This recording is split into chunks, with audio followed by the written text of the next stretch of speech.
Nós vamos então estudar aqui no nosso encontro de hoje o nosso Evangelho segundo o Espiritismo. Nós estamos no capítulo 21, Falsos Cristos e Falsos Profetas, entrando hoje na seção das instruções dos Espíritos. E nós temos aqui como temas dos nossos estudos deixa eu ver rapidamente aqui: os falsos cristos, os falsos profetas, caracteres do verdadeiro profeta, os falsos profetas da erraticidade e Jeremias e os falsos profetas. São os 4 temas que nós vamos estudar e, em especial, sempre trazendo para nós as considerações dos Espíritos, nos ajudando nesse melhor entendimento.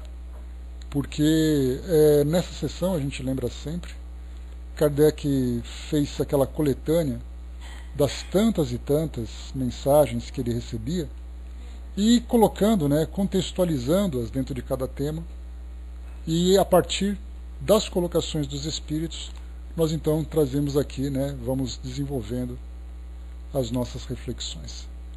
Essa mensagem recebida na cidade de Bordeaux, em 1861, lembrando sempre que eram diversos os centros espíritas, os grupos espíritas, na verdade, porque ainda não eram formados como centros, raros eram aqueles que tinha naquela época. Então, grupos espíritas que se reuniam e, recebendo essas comunicações, eles enviavam então para Kardec, que naquela época centralizava os trabalhos de desenvolvimento da doutrina espírita.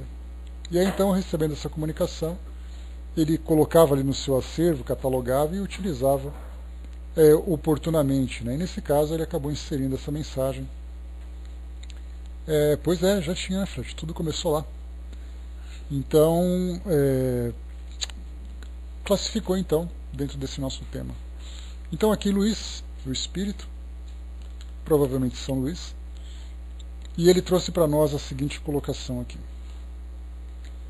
se alguém vos disser, o Cristo está aqui, não o procureis, mas ao contrário, ponde-vos em guarda, porque são numerosos os falsos profetas. Então não vedes, quando as folhas da figueira começam a esbranquecer, não vedes os numerosos rebeldes ansiando pela época da floração, e o Cristo não vos disse, conhece-se a árvore pelos seus frutos? Se, pois, os frutos são amargos, considerais a árvore má.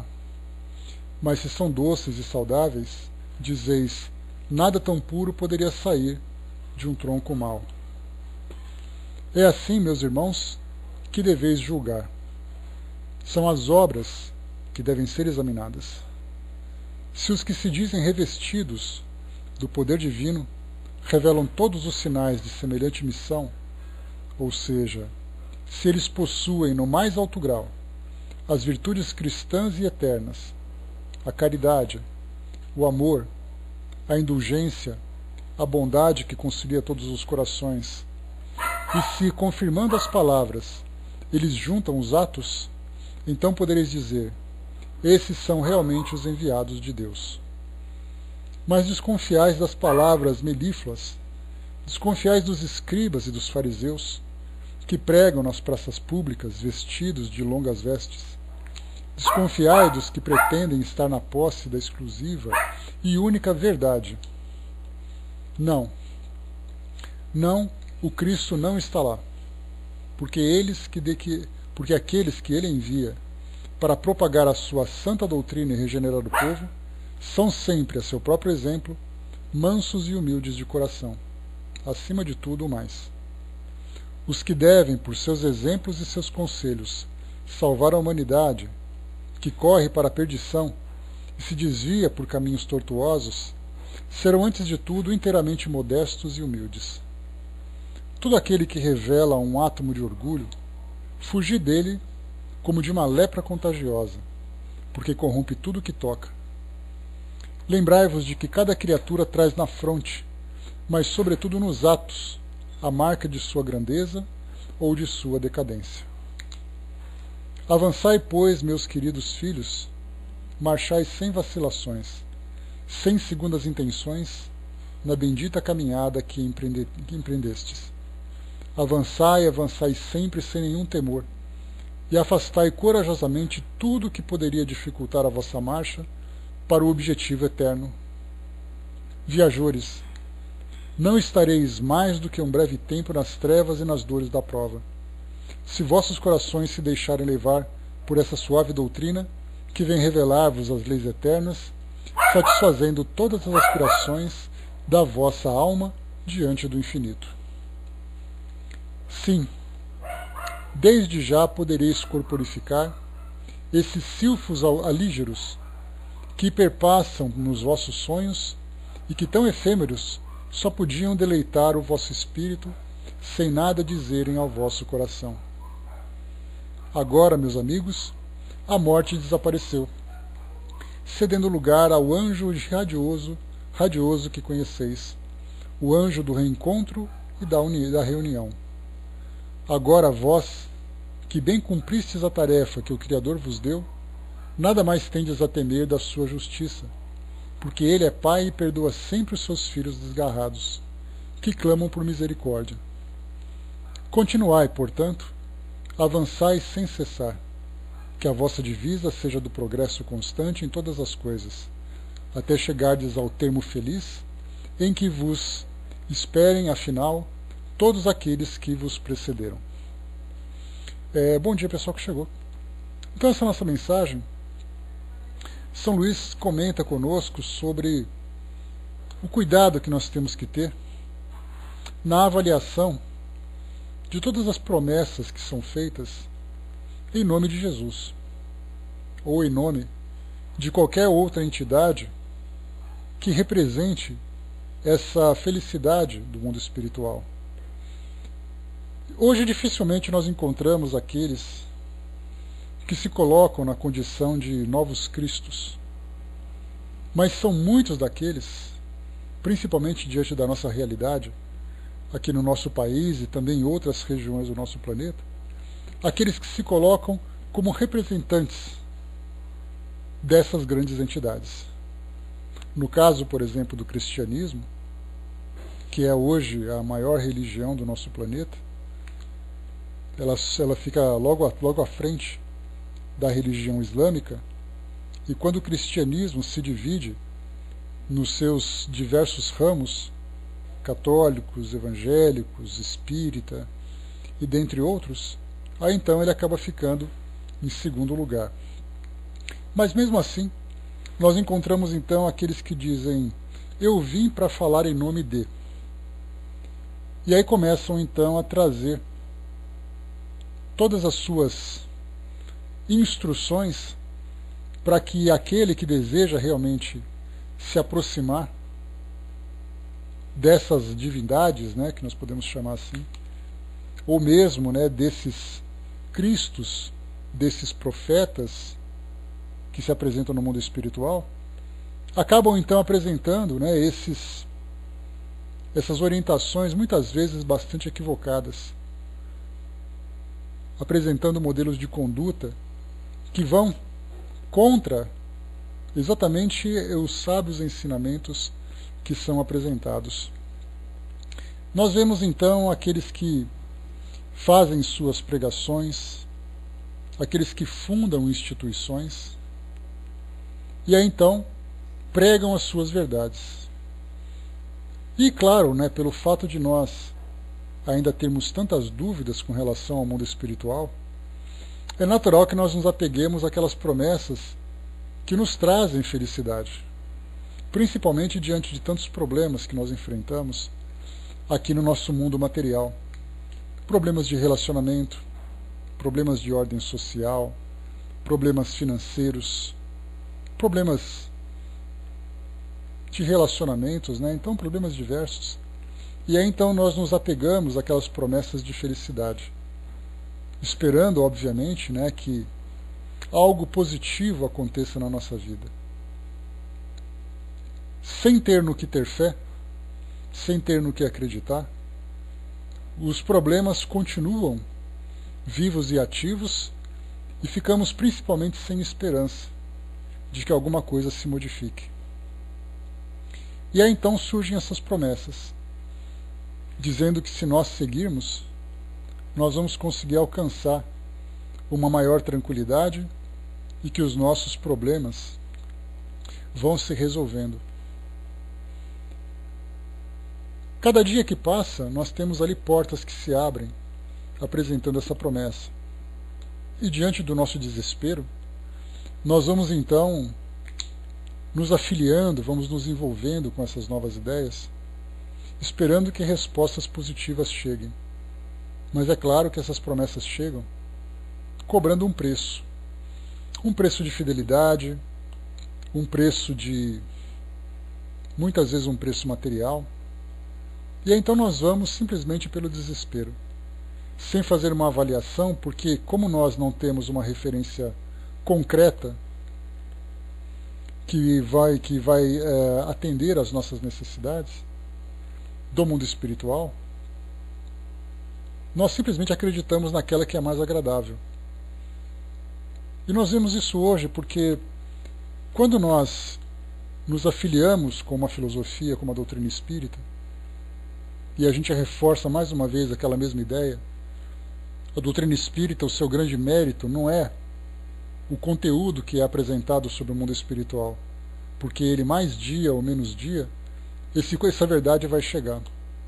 Mas o método que nós utilizamos para avaliarmos todas as informações que chegam para nós, inclusive fazendo a nossa autocrítica também. Porque estarmos afinizados com uma filosofia, afiliados a uma filosofia, não significa que nós vamos aceitá-la cegamente.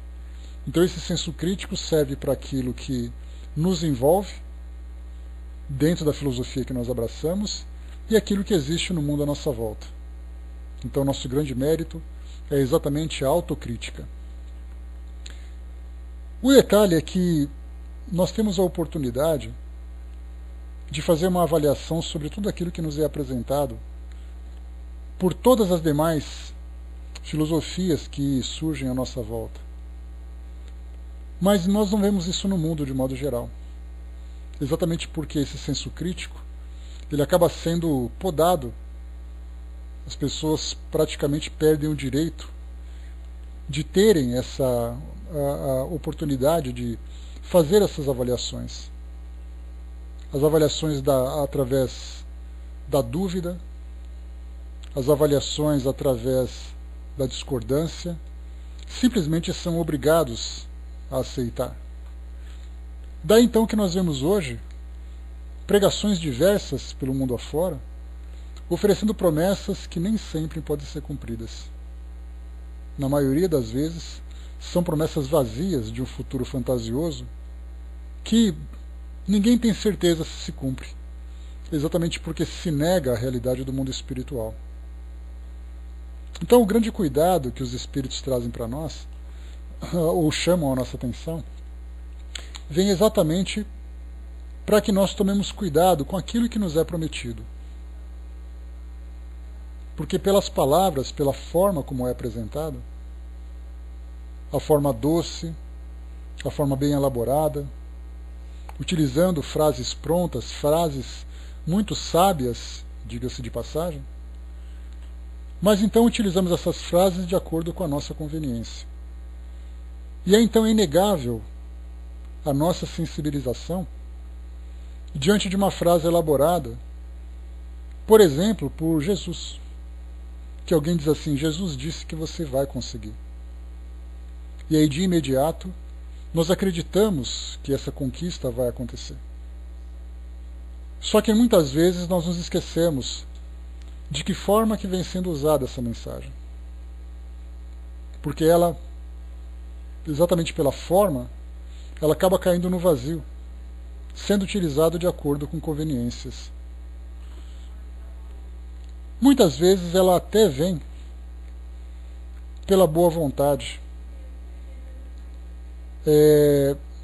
Que a pessoa que transmite essa mensagem, ou os grupos que transmitem essa mensagem, fazem isso de boa vontade, acreditando realmente que fazem da forma certa.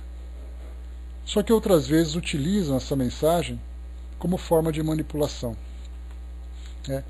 Tic-tac, de um modo geral, como eu falo para vocês sempre, há aqueles que usam, que sofrem, né, ou que agem de acordo com, agem pela inocência, ou aqueles que agem pela má fé.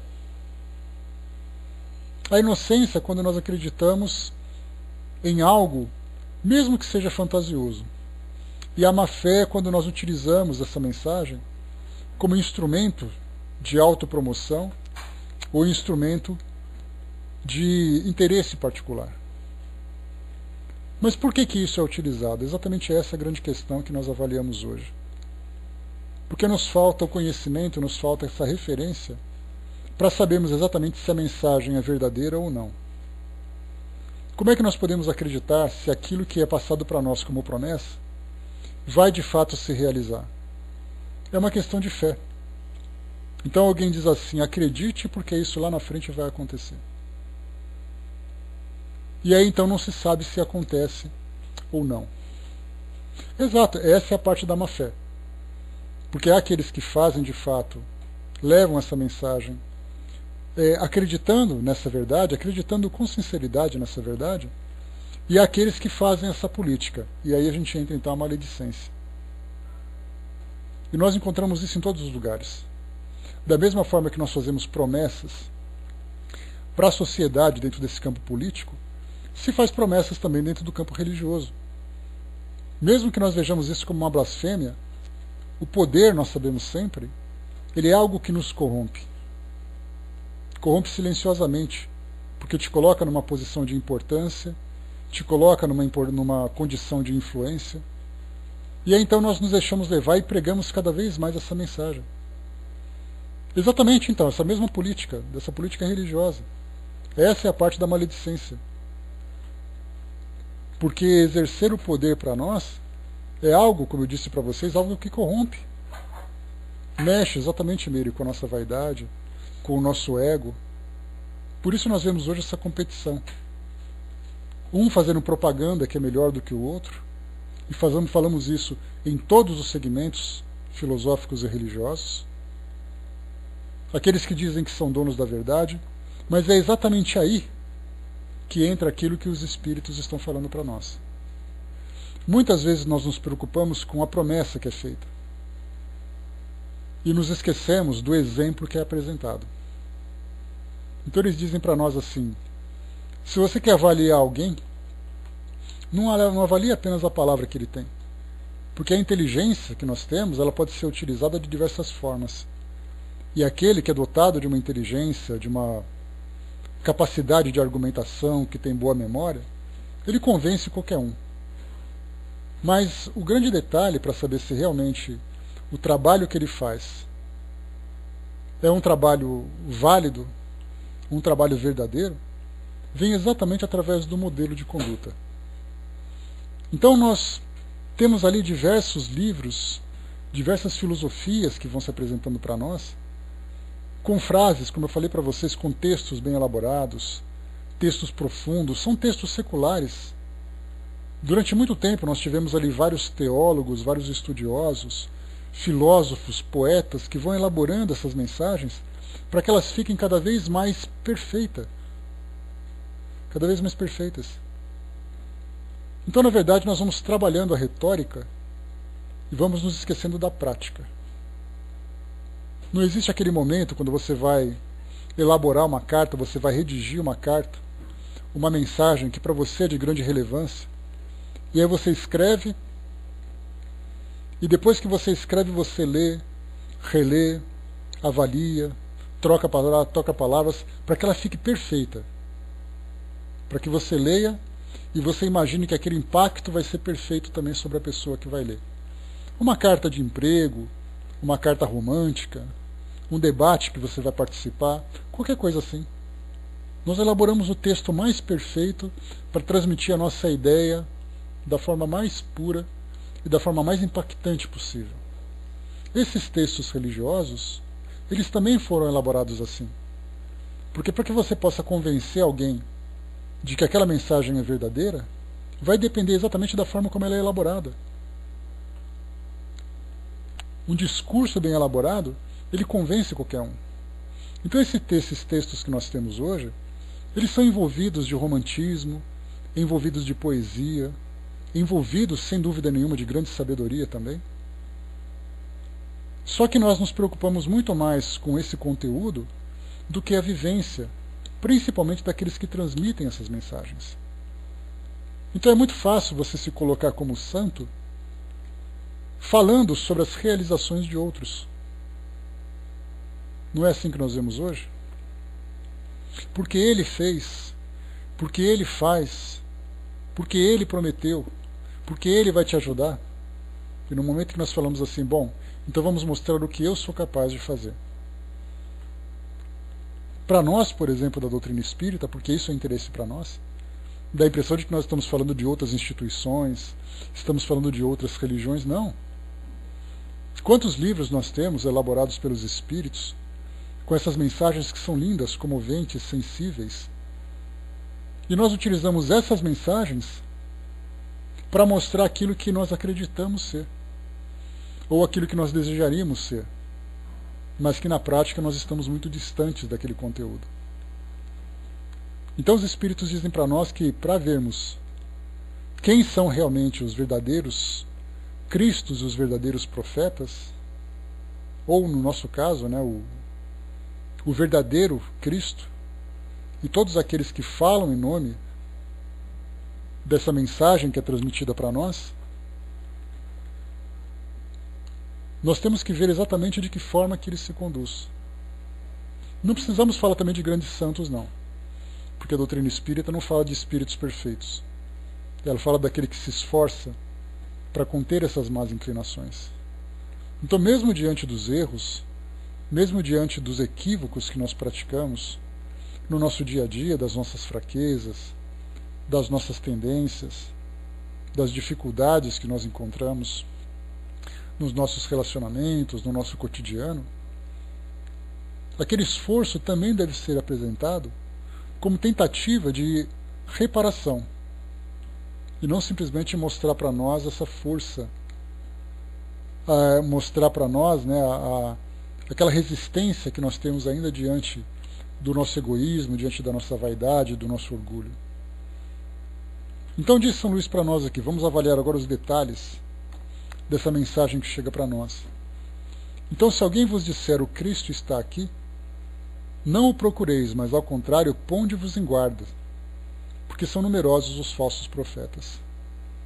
Então todo aquele que se revela ou que se coloca na condição de um profeta ou de um representante dos profetas ou de altas entidades, vamos colocar-nos em guarda. O que significa isso? Não nos entreguemos apaixonadamente para as promessas que são feitas. Demos o crédito inicialmente para a intenção que é apresentada para nós de levar essa mensagem.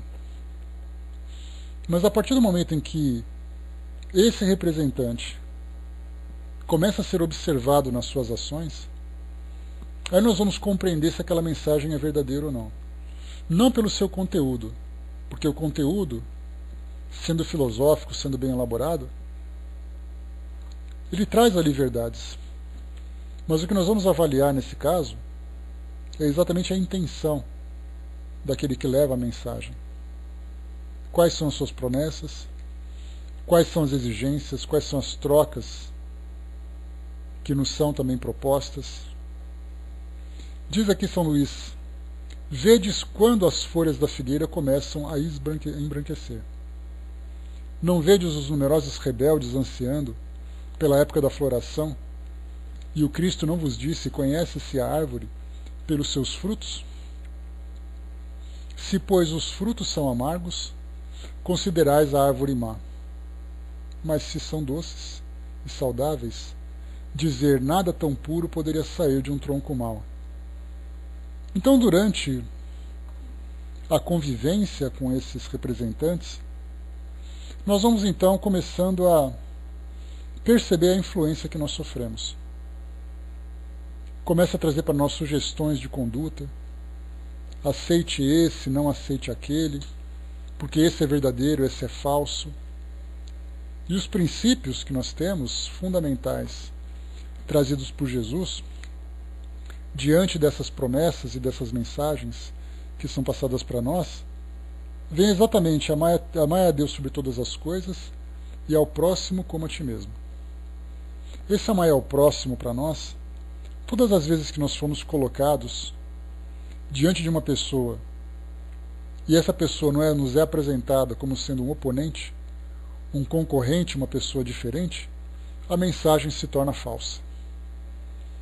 Esse é um dos problemas maiores que nós encontramos no mundo hoje, e é por isso que nós temos hoje filosofias, instituições e pessoas que estão se enfrentando, simplesmente por pensarem diferente.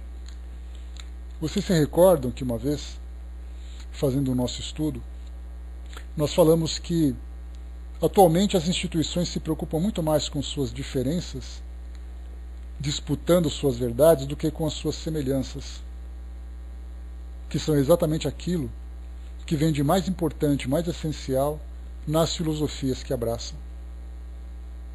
Então alguém diz assim, porque o outro que faz, ele é mentira, ele faz de uma forma mentirosa, porque o outro é falso, porque o outro não presta, porque nós temos e eles não têm. Percebemos então que essa mensagem, através desse discurso, vai exatamente, radicalmente contra o amar a teu próximo como a ti mesmo. Esse é o ponto principal. Esse é o fruto que nós temos que observar. Aquela mensagem me coloca como alguém mais importante do que o outro? Aquela mensagem me coloca como sendo salvo e o outro perdido? Essa mensagem é falsa. E a gente lembra de uma mensagem de Erasto, que ele diz assim para nós: mais vale rejeitar uma mentira do que aceitar 10 verdades. Porque muitas vezes essa mentira, ela acaba distorcendo todo o conteúdo e trazendo para nós uma perturbação muito maior. A verdade, mais dia ou menos dia, ela vai surgir. A mentira, enquanto ela durar, mesmo que seja uma duração curta, vai ser o suficiente para ela trazer para nós grandes confusões. Por isso, então, quando nós vemos um conteúdo belo de uma filosofia, mas a forma como ela é transmitida traz essa contradição com a mensagem original do amar a teu próximo como a ti mesmo, temos que tomar muito cuidado para aquilo que está sendo passado. Porque se utiliza aquela mensagem bem elaborada, aquele conteúdo bem elaborado, para transmitir de uma forma embutida uma mensagem contrária à essência. Diz aqui para nós São Luís ainda. Deixa eu ver aqui o que vocês escreveram. O Angelino colocou, né, observa que falta aos praticantes dessas religiões conhecimentos, muitos se apegam a essas palavras ditas que se empolgam. Angelina, é aquilo que a gente sempre fala, né? Isso naturalmente, Braz, é uma colocação feita dentro de uma prática. Lembra que isso é contextualizado, não é uma mensagem geral. Foi colocado dentro das mensagens dos espíritos, né? Que um espírito fala para você um monte de coisa bonita e depois ele te traz uma mensagem falsa. É nesse sentido que ele fala. Não é no geral, a gente tem que tomar muito cuidado com a contextualização de quando e por que foi dita essa mensagem. Por isso que muitas vezes nós entramos em dúvida sobre essa mensagem. Então, quando e por que ela foi dita? Ali a gente vai ver a importância e o sentido dela. Quando você está numa reunião mediúnica e um espírito vem te dizer várias verdades, e aí depois no meio dessas verdades você encontra uma mensagem falsa, é nesse sentido que ele diz. Então, de modo geral, Angelina, nós lembramos que não são dessas religiões, de todas. Nós falamos inclusive da própria filosofia espírita também. Muitas vezes nós agimos de uma forma passional. Eu sempre falo para vocês que a religião, ela acaba nos deixando meio cegos, porque ela é apaixonante, porque elas são apaixonantes, essas doutrinas. Assim como a política, assim como o esporte. Nós não temos pessoas que matam e morrem, pessoas que amam e odeiam por causa dessas condutas. As religiões não são diferentes, porque elas mexem com as nossas emoções. E quando nós amamos, quando nos apaixonamos fervorosamente, dificilmente a gente consegue raciocinar. Não é assim num relacionamento? Quantas coisas se fazem em nome do amor e depois se arrepende amargamente porque não tinha pensado direito. Então as filosofias, as religiões, elas têm também esse mesmo poder, essa mesma capacidade. E nós temos aqueles que se aproveitam disso, porque sabem que você não pensa quando você se envolve emocionalmente com uma determinada ideia. Então, pelo fato de nós não termos esse raciocínio claro e acreditarmos firmemente numa promessa, porque é isso que se faz, dentro do campo político aparecem então aquelas pessoas que trazem ideologias que pregam para nós um mundo perfeito, que pregam para nós conquistas maravilhosas. E aí então nós acreditamos, nós nos envolvemos e nos empolgamos e tal, e de repente nós caímos na decepção. Dentro do meio esportivo é a mesma coisa, nós não temos aí pessoas que se matam, torcidas, por causa de futebol, porque acreditam que aquele é a verdade, acreditam que aquele é o melhor. Então essa falta de razão que nós vemos hoje é exatamente aquilo que causa grandes transtornos para nós, principalmente diante das dificuldades, como eu disse no início, que nós vivemos hoje. Uma dificuldade que afeta diretamente a sua vida pessoal, que te traz sofrimento. Eu te apresento uma promessa de salvação. Para muitos isso é uma tábua de salvação de fato. É o melhor que ele tem para se sustentar. Para muitos, inclusive, é aquilo que ele tem para se manter vivo. Ele precisa acreditar em alguma coisa que toque a sua sensibilidade. E dependendo das tendências que ele tem com relação à crença que ele abraça, ele se entrega de corpo e alma, literalmente. E aí então ele fica à própria sorte, sendo levado e sendo conduzido ao sabor daqueles que conduzem essa mensagem. Mais uma vez, a mensagem é uma mensagem verdadeira. A forma como ela é interpretada é que traz para nós o grande erro. Então, a análise que nós temos que fazer a essência é sempre fazer com que essas mensagens nos elevem, nos tornem melhores, nos tornem mais harmoniosos, mais fraternos.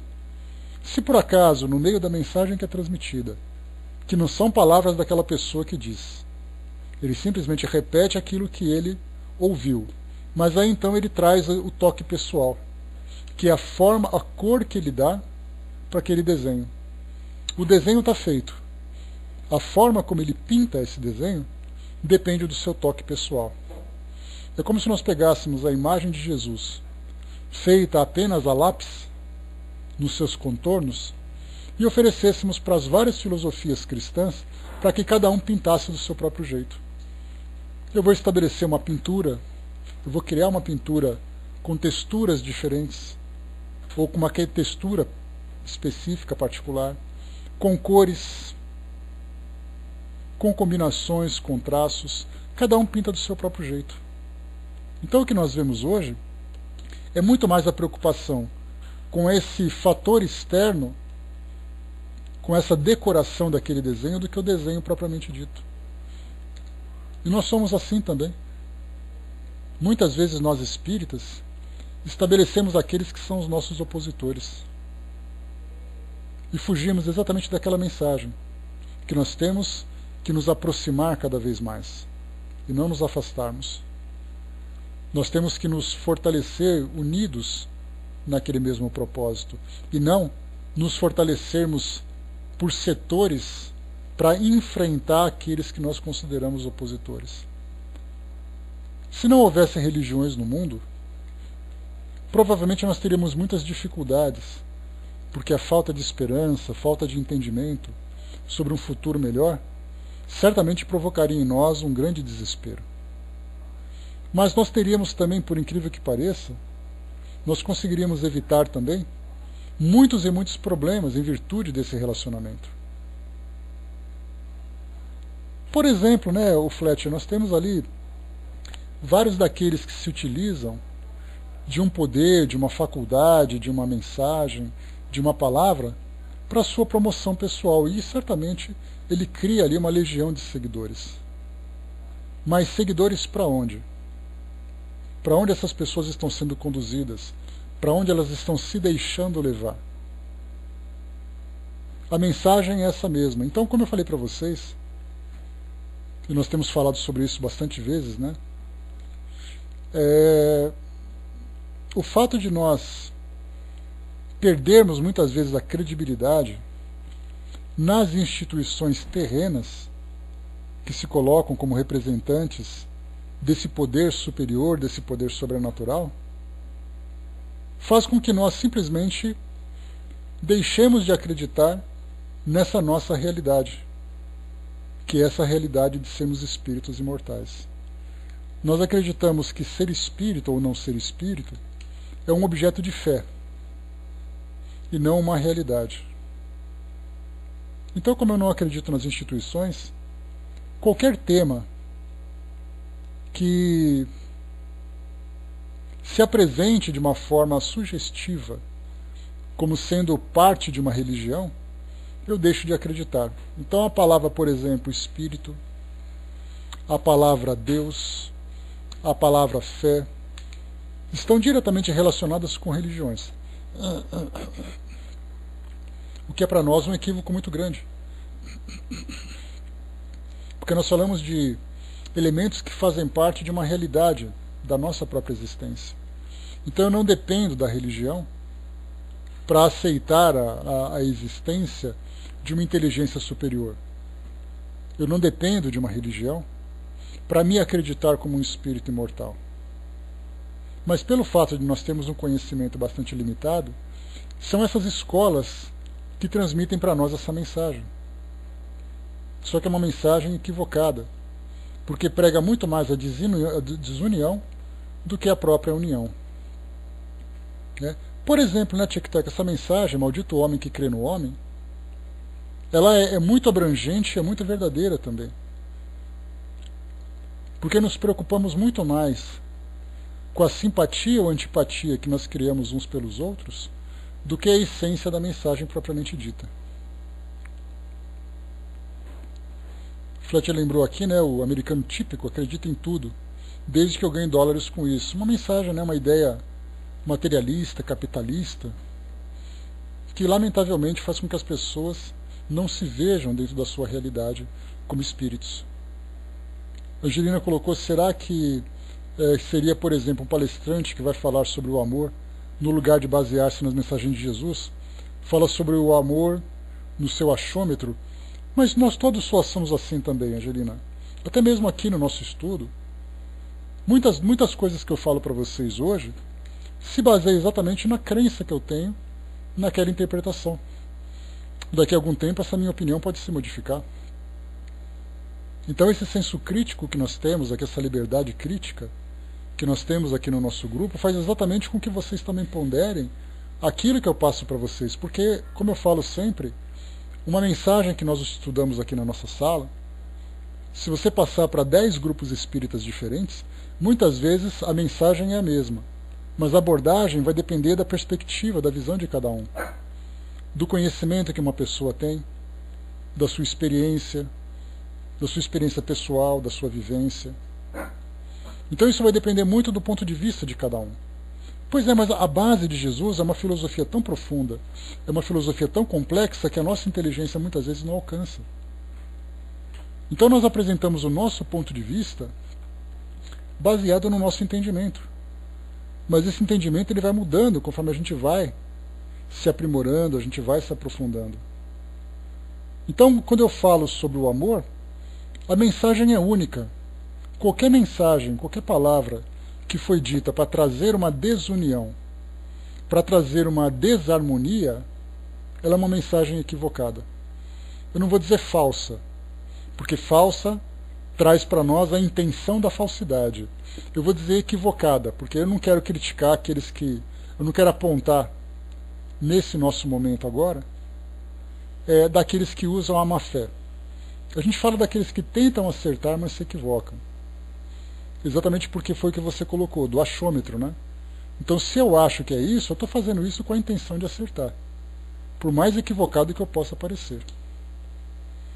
Então, nesse achômetro, eu tenho que pensar, se alguém fala que esse é melhor do que o outro, que esse é certo, o outro é errado, que eu tenho a verdade e o outro não tem, essa mensagem está equivocada. O que é muito difícil para nós.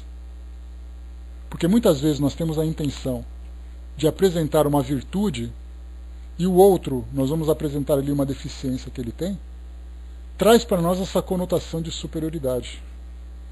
Então, em todos os segmentos filosóficos, todas as escolas, nós encontraremos muito mais do que ideias, nós encontraremos pessoas apaixonadas. Apaixonada por aquela filosofia, apaixonada por aquela ideia. Então, tem aqueles que falam com correção e aqueles que falam equivocados, em todos os lugares. Quantas palestras espíritas eu acabei ouvindo e saí coçando a orelha dizendo, meu Deus, quantas vezes vocês saem daqui da sala dizendo, não concordei com o que foi falado? Quantas vezes nós lemos um livro dizendo, esse livro não está certo? Mas a intenção é a melhor possível. Então, na verdade, a gente tem que se basear sempre nisso. Qual é exatamente o fruto que nós temos que nos apegar? É esse fruto de amor. Não o amor banal que nós utilizamos com tanta simplicidade no nosso mundo hoje. Esse amor fraternal, que aproxima as pessoas. Se por acaso eu encontro um pensamento divergente do meu, eu tenho que procurar semelhança. Porque a ideia é, acabamos de discutir aquele assunto e nos respeitamos por isso. Se por acaso nós acabamos de discutir aquele assunto e eu desejo que aquela pessoa não apareça mais, o sentimento que brotou dentro de mim é um sentimento contrário àquela mensagem. Porque se a mensagem é ame o teu próximo, como é que eu posso sair com o sentimento de antipatia por ele? Então nós ouvimos uma mensagem, nós mesmos também temos a nossa responsabilidade. Porque apesar da mensagem ser bela, eu também tenho os meus valores. A gente ouve falar assim, nossa, mas eu tenho que amar meu próximo, mas eu particularmente não gosto daquela pessoa. E aí então falta a vivência daquilo tudo. Que sim, a antipatia é um sentimento que faz parte do nosso mundo hoje. Nós ainda somos apegados a esses sentimentos passionais. Mas nós temos que trabalhar esse sentimento para valorizar muito mais a união do que a desunião. Que é algo muito difícil de nós trabalharmos hoje. Eu comentava com uma amiga ontem sobre aquele que nós vemos dentro do meio espírita, né? Acostumados a fazermos aqui estudos que são sempre harmônicos, um trabalho que sempre procura construir alguma coisa, e de repente nós temos contato com grupos de pessoas que não têm esse compromisso. Cada um por si, um quer tomar o lugar do outro. Isso acontece em vários grupos, né, em filosofias, em trabalho, em família. E a gente pensa assim, mas é tão fácil a gente falar de coisas boas, de coisas bonitas, quando a gente está naquele grupo que a gente gosta, aquele que abraça a mesma causa, a mesma filosofia. E como é difícil para nós lidarmos com isso com grupos diferentes. E eu comentava, eu falei assim, sabe que ainda eu fico chocado algumas vezes de ver o comportamento das pessoas brigando por situações tão banais, por questão de vaidade, por questões de orgulho. E quando a gente se desacostuma a lidar com isso traz para nós, sem dúvida nenhuma, um grande impacto. De pensarmos assim, ou eu estou completamente fora da realidade, ou as pessoas muitas vezes se deixam levar por sentimentos tão negativos que acabam caindo, se machucando e machucando também outras pessoas. E são situações simples, coisas que deveriam ser trabalhadas pensando num bem maior, e cada um tenta se destacar do seu modo pessoal. E nós vemos isso na televisão o tempo todo. Dentro do nosso ambiente político, social. Vemos jovens, adultos, questões de raça, questões sociais. E a gente pensa assim, mas é tão simples fazer a coisa certa, por que as pessoas não conseguem fazer? Pelo mesmo motivo que nós também não conseguimos fazer muitas vezes. Mas esse esforço que nós trabalhamos, pelo menos nos coloca numa condição diferente. Não se deixando levar, não nos deixando levar por essas fraquezas que atingem todos nós. Fraterna colocou, né, quanto ao que consta em um livro, posso não concordar, afinal, foi um escritor e não Deus quem colocou. E até mesmo a palavra de Deus acaba sendo distorcida, né, Fraterna? Porque Deus disse tal coisa. De imaginar, por exemplo, que num texto considerado sagrado, Deus manda apedrejar aquele que pensa diferente. Deus condena ao inferno aquele que não pensa, que não cumpre aquilo que foi determinado. Como é que nós podemos imaginar que uma mensagem dessa prega o amor incondicional? Então é simplesmente assim, não importa onde você se encontre, não importa no que você acredita. Se algo te faz ser diferente do outro, alimentando o seu ego, a sua vaidade, essa mensagem está equivocada. Mas eu gosto de frequentar aquela instituição se ela te faz ver o seu próximo como alguém, usando essa expressão, né? Como um irmão que você ama, essa mensagem é verdadeira. Não adianta a gente querer pensar em algo diferente. Por mais bela que seja a mensagem, se embutido nessa mensagem vem essa ideia de divergência, essa mensagem está equivocada. A interpretação dessa mensagem está equivocada. E é esses falsos profetas, esses falsos mensageiros que nós vemos hoje, que pregam exatamente essa desarmonia. E é nisso que nós temos que estar atentos. Não adianta a gente querer apontar o nome de A ou o nome de B. Basta simplesmente observarmos. Continuando aqui para nós, diz aqui São Luís. Bom dia, pessoal que chegou. É assim, meus irmãos, que deveis julgar. São as obras que devem ser examinadas. Quando ele fala que são as obras que devem ser examinadas, ele fala sobre a conduta das pessoas. Lembramos que quando nós falamos de uma mensagem escrita por outra pessoa, aquela mensagem não representa o que eu sou.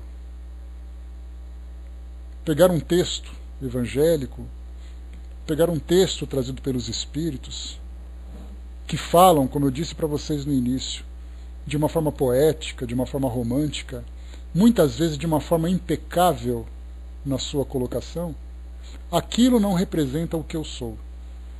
São as minhas atitudes, são as minhas obras que devem ser examinadas.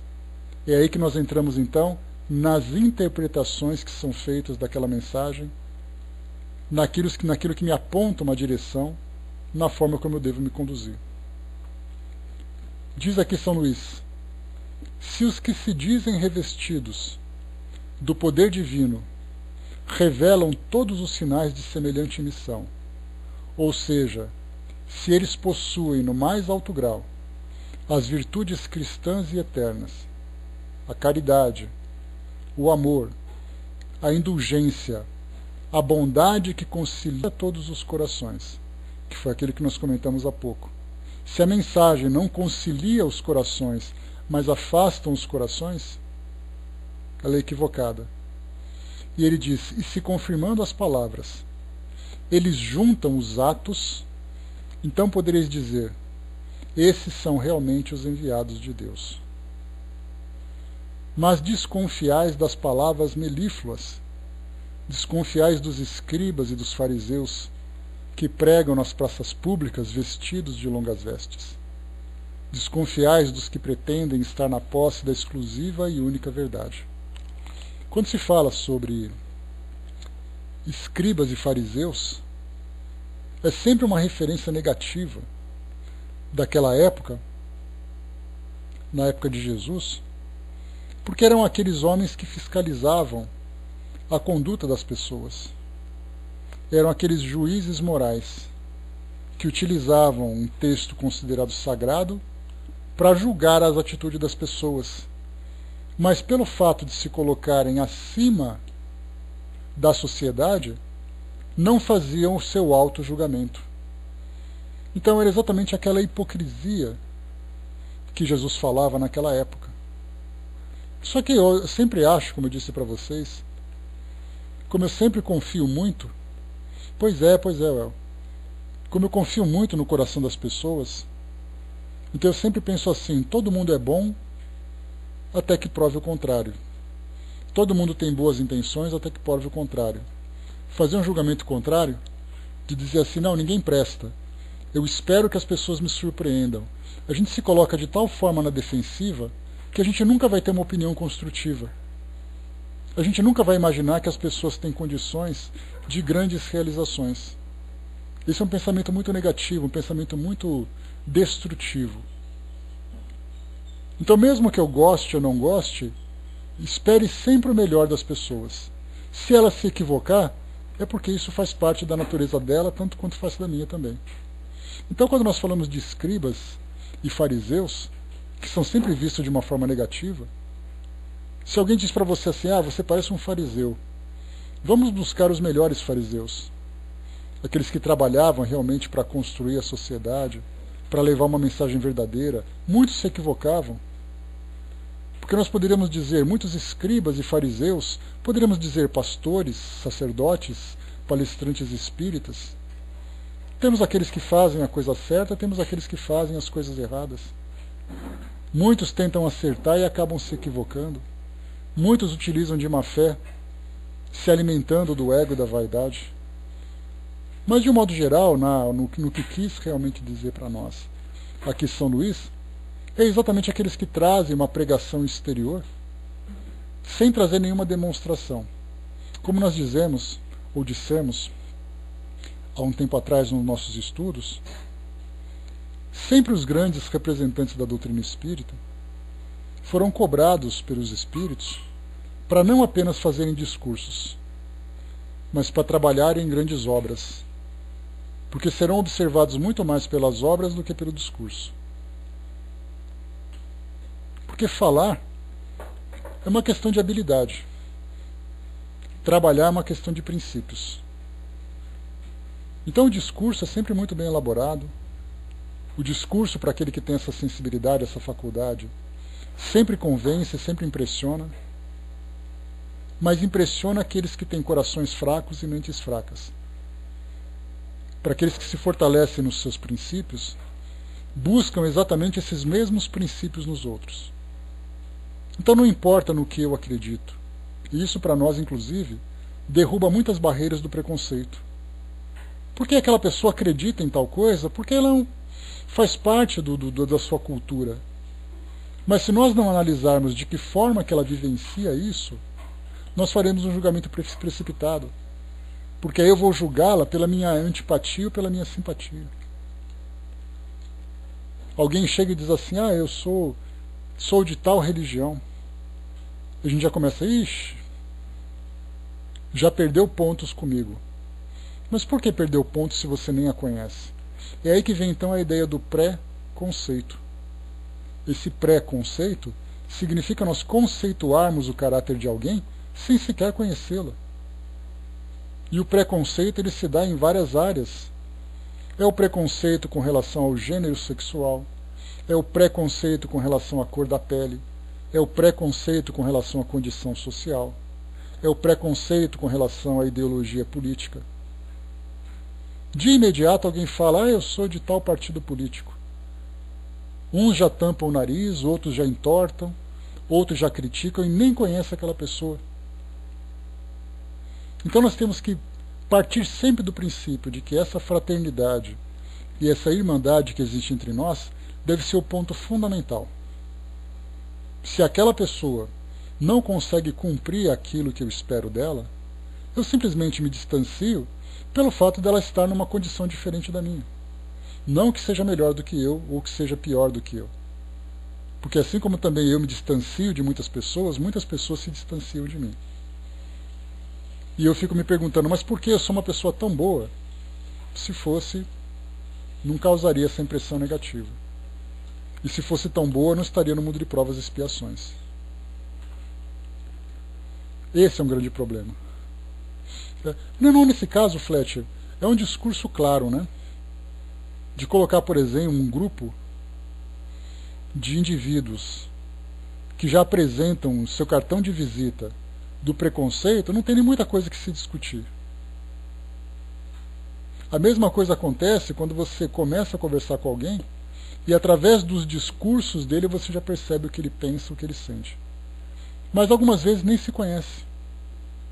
Nem todo branco tem preconceito com o negro, e nem todo negro sofre preconceito de branco. Nem todo aquele que é evangélico vai me perseguir por ser espírita, e nem todo espírita é perseguido por evangélico.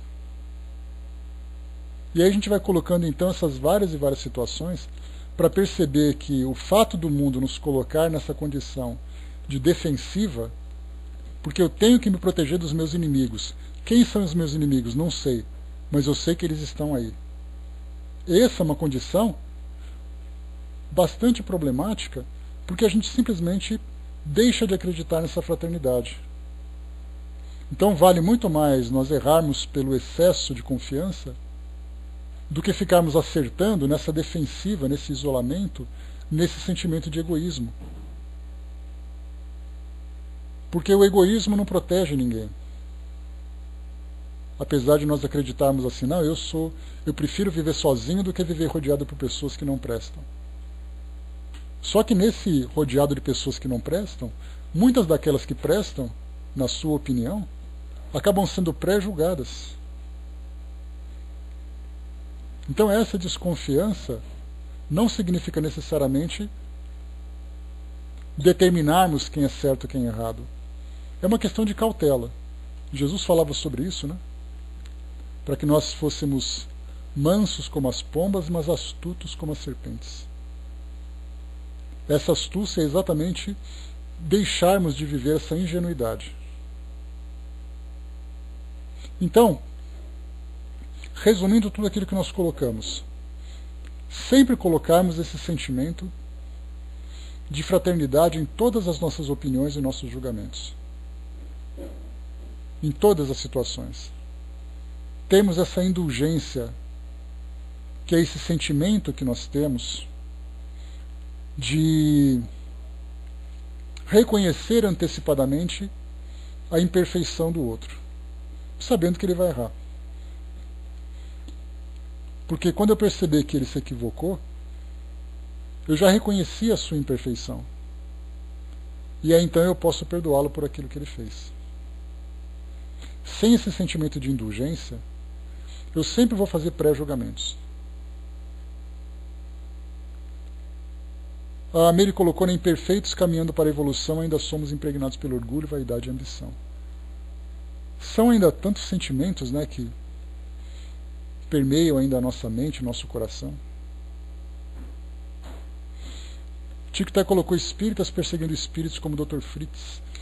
É que na verdade, né, Tico Teco, o Dr. Fritz, ele, apesar do trabalho que ele realizou, ele se manifestava através de representantes encarnados, que eram vistos de uma forma preconceituosa inicialmente, e outras vezes se conduziam de modo equivocado.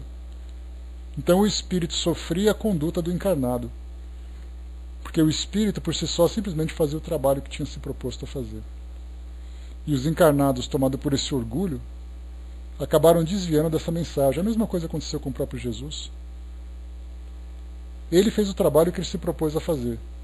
Os seus representantes distorceram sua mensagem. É a mesma coisa. O Fletcher perguntou, existem espíritos quase tão altos quanto Jesus? São tantos que a gente não consegue nem contar, Fletcher. Porque espíritos dessa categoria, dessa elevação, são muitos que trabalham com maior afinidade, né, com as determinações de Deus, vamos chamar assim. O que nós conhecemos aqui no nosso mundo, naturalmente, são aqueles compatíveis com a nossa natureza de espíritos ainda em evolução. Então são espíritos mais próximos a nós que nos ajudam nesse trabalho. Mas existe uma hierarquia no mundo espiritual que nós ainda não compreendemos direito, e que nós temos mundos habitados por espíritos da mesma condição de Jesus. Mundos de espíritos puros. Como vivem esses espíritos? Nem imaginamos. Qualquer coisa que a gente disser a respeito dele vai ser mera e imperfeitas especulações. Como é que nós podemos entender o que é a perfeição diante da nossa imperfeição? Seria mais ou menos como se nós colocássemos... mas seria muita pretensão alguém dizer ao contrário, Fletcher.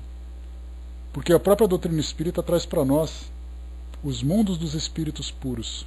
Mundos de espíritos puros. Não é um espírito puro. Se são mundos de espíritos puros, dá para a gente imaginar as consciências que existem espalhadas pelo universo todo. O espírito Ismael, ele falava sobre Jesus como sendo o governador do nosso planeta. Dá para a gente imaginar quem são os espíritos que controlam a nossa galáxia. Dá para a gente ter uma ideia? Então é tudo uma questão de hierarquia. É como se nós colocássemos, como eu disse para vocês, dentro da vida militar, aqueles que atingiram o generalato, né? Que são os oficiais generais. Quantos desses espíritos nós temos por aí que coordenam falanges e mais falanges, atuando exatamente como mensageiros diretos de Deus? Temos muito. Não, mas é por aí também, Tico Teco. Claro que quando a gente fala no nosso sistema solar, depende do tipo de vínculo que você estabelece entre espíritos assim. Porque certamente aqui existem muitos espíritos desse quilate de Jesus trabalhando. Ele não trabalha sozinho, ele trabalha com outros que o auxiliam, e abaixo dele nós temos ali vários. Então não existe apenas um trabalhando, são muitos. Agora, é a responsabilidade de quem conduzir esses trabalhos. Talvez seja só dele a princípio. Mas quantos são aqueles que atuam ao lado dele? Principalmente num momento tão importante como o nosso, nessa fase de transição do nosso mundo.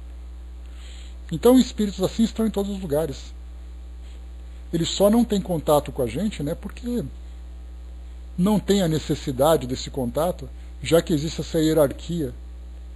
Quantos diretores, presidentes existem numa empresa, sendo que somente os chefes de seções e departamentos que entram em contato com os funcionários? Então, assim, de quem é a coordenação? É a mesma coisa no centro espírita. Quando você fala assim, quem que é o representante de um centro espírita? Aí algumas vezes nós temos ali a eleição de alguém que representa a diretoria, mas essa diretoria é composta de vários outros espíritos. Então para nós é muito difícil falar sobre tudo isso. Deixa eu ver aqui mais que vocês colocaram. Tá, bom, então de modo geral, a gente lembra sempre que, até mesmo dentro do mundo esotérico, né, só para complementar essa ideia, existe aquela condição crística, porque o Cristo, na verdade, não é um nome. Jesus Cristo, na verdade é Jesus, seria correto Jesus, vírgula, o Cristo, porque a condição crística, dentro dessa visão esotérica, trata exatamente desse grau evolutivo que o espírito tem. E nós perguntamos assim, quer dizer então que existem outros Cristos? Para nós espíritas seria a mesma coisa que dizer, quer dizer então que existem outros espíritos puros? Não tenhamos dúvida disso. Porque a condição crística é uma condição de hierarquia. E nós temos vários outros que atuam, que trabalham também. Quantos mundos são coordenados por essas entidades? E que trazem, junto delas também, uma legião de outros trabalhadores, nos seus mais variados graus. Dá para a gente imaginar, por exemplo, Bezerra de Menezes, um espírito de altíssima evolução, aqui para o nosso mundo, mas que nada mais é do que um simples trabalhador dentro dessa obra do cristianismo, ou dessa obra do próprio Cristo. Tanto ele como tantos outros espíritos que fazem, que cumprem essa mesma missão. Então, pessoal, exatamente, fraterno, o que nós conhecemos é esse.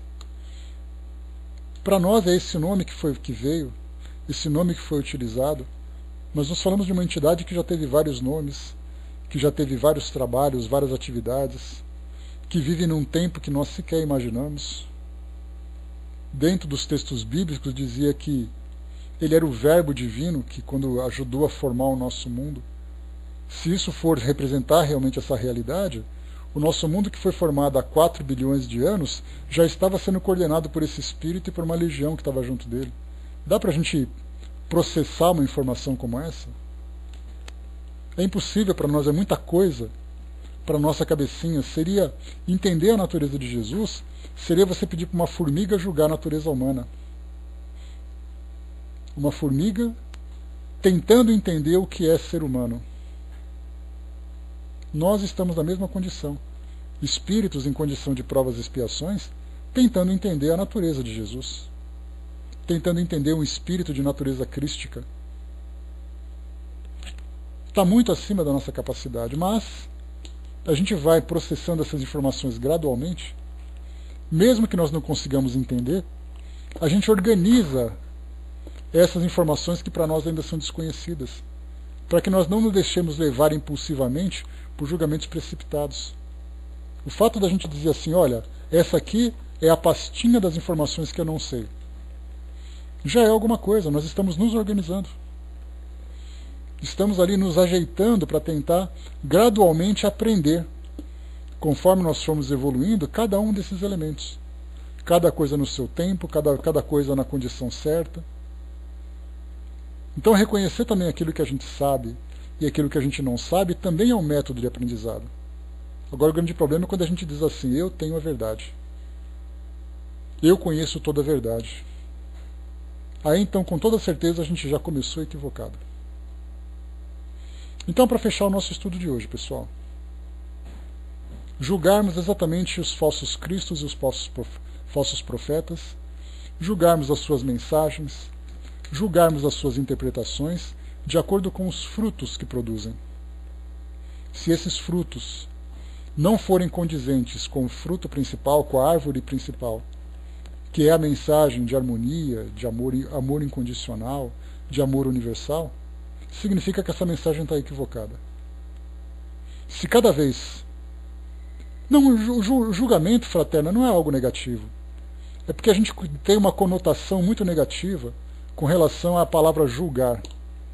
Não, você não deve julgar o próximo. Não, fazer julgamento significa eu dar a minha avaliação, dar a minha opinião.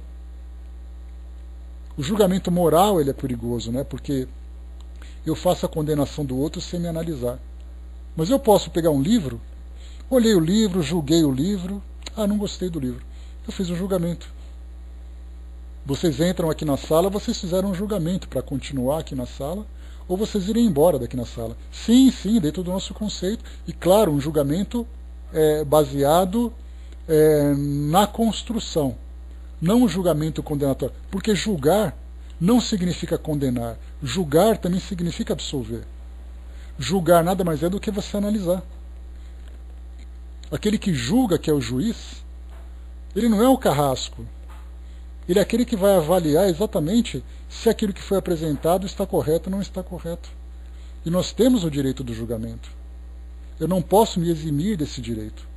Porque do contrário eu vou ter que aceitar tudo que me apresenta. Então se a gente mudar a palavra julgar por analisar, olha que eufemismo bonito. É a mesma coisa. Eu vou analisar e vou dar o meu veredito. Eu vou julgar e dar meu veredito. Agora quando eu faço uma condenação baseada na destruição, no negativismo, aí sim é uma questão de julgamento moral. O Arnaldo colocou no Evangelho, nos é dito, que mesmo não julgamos, devemos analisar o ato, sem concluir o ato moral, né? Isso nos auxilia no crescimento. Sim. Quando você se junta com alguém, você se envolve com uma pessoa e você decide construir uma vida, você julgou se ela é digna ou não de viver ao seu lado. Se ela for absolvida, case e seja feliz para sempre. Se ela não for absolvida, se ela for condenada dentro dos seus valores, cada um segue seu caminho e pronto. O Zé colocou, né, pelos frutos que se conhecem a árvore, né, pela situação econômica atual, julgamos o governo. É uma questão, a intenção também, Zé, é quando nós fazemos um julgamento dos elementos que são apresentados, os dados que são apresentados para nós, sem nos envolvermos emocionalmente. Porque eu vou dizer assim que aquele partido não presta e nenhuma das pessoas que fazem parte dele prestam. Isso é um julgamento moral, é um preconceito. Agora quando eu falo assim, bom, aquele governo conseguiu desenvolver bem, o outro governo não conseguiu desenvolver bem, nós estamos analisando os dados, os resultados disso na sociedade. É a mesma coisa. É a mesma coisa nós falarmos também de, por exemplo, um grupo considerado evangélico que atirou uma pedra na cabeça de uma jovem umbandista no Rio de Janeiro. Todos os evangélicos não prestam? Até porque ele se colocou daquela forma. Então, quer dizer, nós temos várias e várias situações. Analisarmos friamente os resultados daquilo que nós estamos avaliando, sem nos envolvermos passionalmente. Porque passionalmente a gente nunca vai ter um julgamento correto. Sempre vai ser uma coisa cega, precipitada. Por isso analisemos sempre os resultados daquilo que é apresentado e até mesmo das intenções também daqueles que fazem. A esmagadora maioria das pessoas do nosso mundo erra tentando acertar. Ele só não teve capacidade, conhecimento, maturidade para fazer a coisa do modo como poderia. Mas ele tentou. Agora há aqueles que usam de má fé. Esses nós devemos ter mais prevenção ainda. E é por isso que nós vemos hoje no nosso mundo influenciados pela opinião pública, influenciados pela opinião jornalística, pela opinião de pessoas próximas a nós, nós simplesmente nos deixamos levar pela paixão. E é por isso que nós vemos hoje essa grande intolerância no nosso país. As pessoas não se toleram, as pessoas não se suportam. Vemos aí situações das mais bizarras, coisa que nós imaginamos até que ponto nós chegamos. Eis aí a grande questão. Então, fechando por aqui, pessoal, o nosso estudo de hoje. Observemos sempre o resultado de cada uma das ações. Observemos se aquela mensagem me traz algo positivo ou me coloca contra pessoas, contra outras ideias. Tenhamos essa frieza para analisarmos sem esse sentimento caloroso da paixão. O julgamento apaixonado é sempre o julgamento equivocado. Então, pessoal, na verdade foi mais um bate-papo hoje. A gente viu que as ideias hoje estavam um pouco dispersas, um pouco desconectadas, porque é muito pouco se falar. É muito pouco para queremos inventar aquilo que já é tão claro para todos.